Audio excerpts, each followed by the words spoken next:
मध्य प्रदेश के मुख्यमंत्री शिवराज सिंह चौहान के नीमच आगमन को लेकर जिलेवासियों को काफी दिनों से इंतजार था, खासकर बंगला बगीचा वासियों को, क्योंकि शहर का सबसे बड़ा मुद्दा जो अब लोगों के नासूर बन चुका है। हर बार चुनाव आते हैं और बार बार इसी मुद्दे को बनाया जाता है कि इस बार इस समस्या का निदान कर दिया जाएगा, मगर ये पिछले 40 वर्षों में आज तक इस जटिल समस्या का निदान नहीं हो पाया है। ऐसे में एक बार फिर विधानसभा से पहले प्रदेश के मुखिया शिवराज सिंह चौहान का कल नीमच आना हो रहा है, जिससे बंगला बगीचे वासियों को इस समस्या के समाधान की भारी अपेक्षा है। इस बार जब हमारे चीफ रिपोर्टर मुश्ताक अली शाह ने रहवासियों से बात की तो उनका क्या कहना है, आप खुद सुनिए। की बसावट 60 बंगलों में है, जिसमें ये हमारा सुंदर शहर बसा हुआ है और इस बंगले बगीचे की समस्या को पिछले 3, 4, 5 सरकारें सतत प्रयासरत है कि इसका समाधान किया जाए। किस कारणवश ये कहाँ अटका हुआ है, नीमच की जनता क्यों परेशान है और वास्तव में बहुत परेशान है। हर जनप्रतिनिधि इसके लिए प्रयास तो कर रहा है, लेकिन ये कार्य मूर्त रूप नहीं ले पा रहा है। ये भी एक आश्चर्यजनक विषय है। आज हमारे यहाँ नगरपालिका नीमच की है, माननीय विधायक जी भाजपा के हैं, नगरपालिका अध्यक्ष भाजपा से हैं, सांसद जी और प्रदेश की सरकार।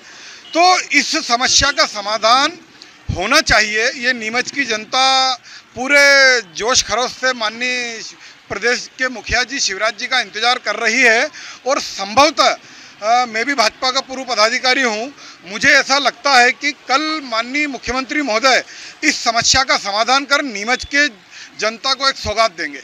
पूर्व में बताया था कि 5000 स्क्वायर फीट से कम जमीन के जो विस्थापन है वो तो तत्काल उनको करना है और होना चाहिए। शायद ऐसा प्रावधान मध्य प्रदेश सरकार ने जारी किया है। यहाँ के नगरपालिका के कर्मचारी शायद उसको कहाँ उलझा के बैठे हैं, ये जानकारी का अभाव है और इसका समाधान होना चाहिए। जनता बहुत परेशान है। ऐसा नहीं है खामियाजा वाली बात। इस के समाधान का बहुत बड़ा प्रयास माननीय मुख्यमंत्री जी और भाजपा की सरकार ने किया है और जो थोड़ी बहुत समस्या बची है वो हो जाएगी और प्रदेश में जिस प्रकार के विकास के कार्य हो रहे हैं वो भाजपा की सरकार ही कर सकती है। भाई रियल इस्टेट तो लगातार हम लोग प्रयास करते रहते हैं और सेकंड चीज़ जो है, सबको अपेक्षा है कि बंगले बगीचे के संबंध में सीएम नीमच आ रहे हैं तो पूरा आम जन को अपेक्षा है कि अब की बार तो इसका वैधानिक और वैध हल और आम जनता को राहत पहुंचाने वाला हल निकलेगा। क्योंकि पहले भी जो हुए थे तो वो सब आपके सामने ये स्थितियाँ शहर की, कोई उसमें खुश नहीं है। बंगले एरिया के उसमें बहुत गलत नियम बने हुए हैं तो उसमें सुधार करना बहुत ज़रूरी है। और अब मेरे ख्याल से 2017 में नियम आया था, उस बात को ये 5 साल हो गए हैं, व्यवस्थापन भी नहीं हो रहे हैं, लोग करा नहीं रहे हैं। तो इसको सरलीकरण करेंगे, दरें कम करेंगे तो ही लोग करा पाएंगे। और सबको ये उम्मीद है, शहरवासियों को शहर में यही चर्चा है कि कल सीएम आ रहे हैं तो कुछ न्यूज़ करेंगे इस मन में। कल अगर सीएम आते हैं और घोषणा करते हैं तो किस प्रकार का संशोधन जो है बंगला बगीचा वासी चाहते हैं?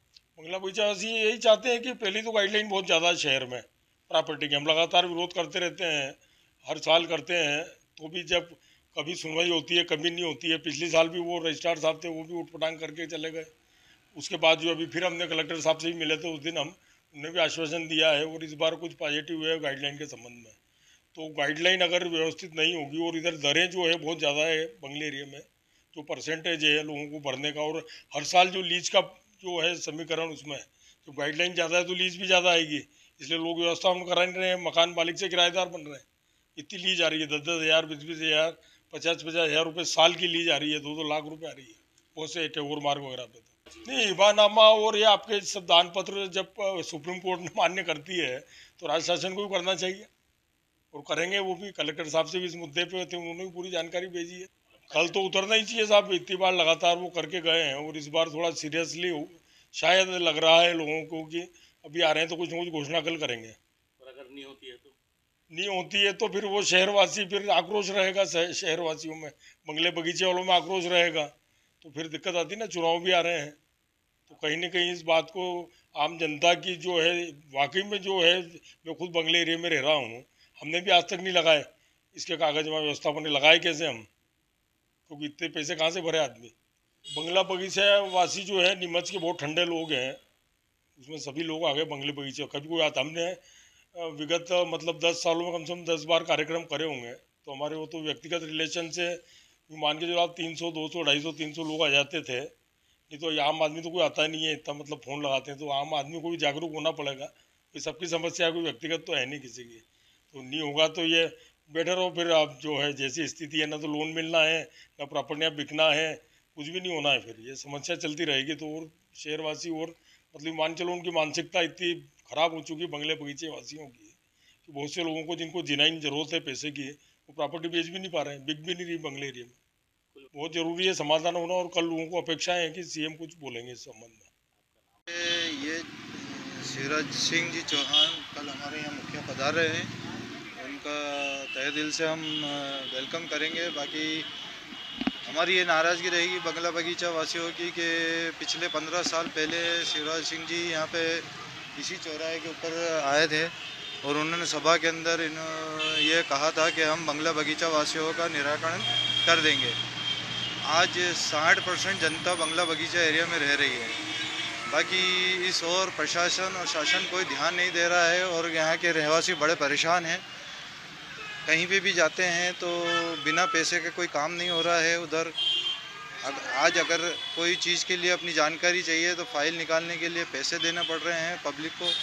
काफ़ी शिकायतें मिल रही है, जनता बड़ी परेशान है। मुखिया जी यहाँ आ रहे हैं, अब उनको हम यही उम्मीद करते हैं कि बंगला बगीचा वासियों के लिए कुछ ऐसी सौगात दे के जाए कि सारी परेशानियों से मुक्ति मिले और अपना मकान बना सके। यहाँ पे पूरे बंगला एरिया के अंदर कंस्ट्रक्शन का काम रोक रखा है, नगर पालिका मकान नहीं बनाने दे रही है, हमारा पूरा मकान जर्जर हो रहा है, कभी भी कोई बड़ी घटना हो सकती है। इसलिए हम यही चाहते हैं कि मुखिया यहाँ पधार रहे हैं तो वो इस काम को पब्लिक की ओर ध्यान दे। आने वाला विधानसभा चुनाव के अंदर ऐसा नहीं कि वही पिछले 15 साल पहले जो पब्लिक को लॉलीपॉप पकड़ा के गए थे वही वापस से हमें ना दे के जाए। जो भी है अभी आचार संहिता के पहले ये काम निराकरण हो जाना चाहिए। चुनाव के बाद का कोई भी वादा अगर ये करते हैं तो वो बंगला बगीचा वासी उसको मानेंगे नहीं और अगले विधानसभा चुनाव में उनको इस चीज़ का हर्जाना भुगतना पड़ेगा। मुख्यमंत्री शिवराज सिंह चौहान आ रहे हैं और पहले 2 बार उनका दौरा टला था क्योंकि बंगला बगीचा क्षेत्र में जो है जनता का भारी विरोध था। लगातार जो है बंगला बगीचा क्षेत्र की जनता विरोध कर रही है और जनता परेशान इसलिए विरोध कर रही है जिस प्रकार की स्थितियां बनी हुई है कि एक काला कानून बना के जनता पे थोप दिया गया, उसमें कई विसंगतियां हैं। कानून का जो है सही तरीके से इंटरप्रिटेशन जो है वहाँ के अधिकारी नहीं कर रहे हैं, बहुत सारी दिक्कतें हैं, परंतु उसको कोई हमारा नेता जनप्रतिनिधि समझने को तैयार नहीं है। यहाँ तक कि हमारी जो प्रभारी मंत्री है उनको ये पता ही नहीं कि कानून बंगला बगीचा समस्या है क्या। उनने इस प्रकार से बोला कि क्या है बंगला बगीचा समस्या, वॉइस ऑफ एमपी पे ही बोला और जो है मीडिया के सामने बोला। तो ये बहुत दुखद है, दुखद स्थिति। और मुख्यमंत्री वर्षों से आते रहे हैं चुनावी सभाओं के दौरान और कहते रहे कि हम समस्या का समाधान करेंगे, परंतु कोई समस्या का समाधान उनके द्वारा नहीं किया गया। नहीं, नगर पालिका के पहले जब बंगला बगीचा संघर्ष समिति के बैनर तले आंदोलन करा था जनता ने, तो मुख्यमंत्री के सहित जो है अन्य जो यहाँ के जो स्थानीय नेता है जिनमें विधायक है, पूर्व नगर पालिका अध्यक्ष है, सभी ने कहा था कि हम जो है समस्या को पहली बैठक में ही समाधान करेंगे, परंतु अभी तक कोई हल निकलता दिख नहीं रहा है। वर्तमान में स्थिति ये है कि कई नेताओं को तो पता ही नहीं है समस्या क्या है और समस्या का समाधान कैसे करना है। तो दूसरी ओर स्थिति ये बनी हुई है कि जो विसंगतियाँ हैं वो कई बार हम लिखित में भी दे चुके हैं, मौखिक में भी बता चुके हैं, मीडिया के माध्यम से भी जा चुकी है कि भारी भरकम पेनल्टी लगाई जा रही है, जो दरें हैं वो बहुत अधिक हैं, बहुत सारी परेशानियां उत्पन्न हो रही है बंगला बगीचा क्षेत्र की जनता के लिए। तो यदि समाधान नहीं होता है तो फिर से बंगला बगीचा क्षेत्र की जनता को सड़कों पर उतरना पड़ेगा और उम्मीद नहीं लगती है कि वो जो है कल जो आ रहे हैं वो उस दौरे में वो कोई बंगला बगीचा को लेकर घोषणा करेंगे, क्योंकि जिस प्रकार की खबरें आ रही है और मीडिया में चल रही है तो उससे यही लग रहा है कि मेडिकल कॉलेज जो जनता ने छीना था उनसे, वो मेडिकल कॉलेज जो है उसके शिलान्यास के लिए आ रहे हैं और हो सकता है और भी कुछ योजनाओं का वो करेंगे, परंतु बंगला बगीचा वासी जो हैं वो परेशान से परेशान ही रहेंगे ऐसा लग रहा है। और यदि कोई उचित समाधान नहीं मिलता तो फिर से आंदोलन की राह चुननी पड़ेगी। नीमच से मुश्ताक अली शाह की रिपोर्ट।